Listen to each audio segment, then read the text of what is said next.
जान बिहारी मौजा दूर पर होता अत्याचारवा रे गइले परदेसवा छोड़ी घर दुआरवा रे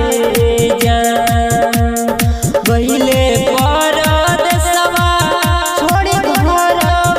दुआरवा रे जान बिहारी मौजा दूर पर होता अत्याचारवा रे जान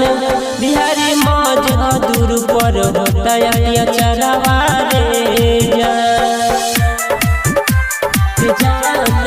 बिहारी मौजा दूर पर होता अत्याचारवा रे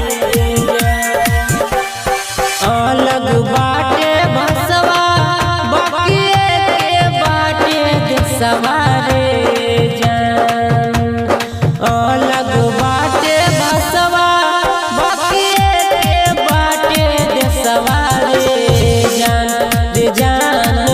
तब काले करे अत्याचारवा रे जान तब काले करे अत्याचारवा रे गुडू दीवाना करे तो हंसे बोहरवा रे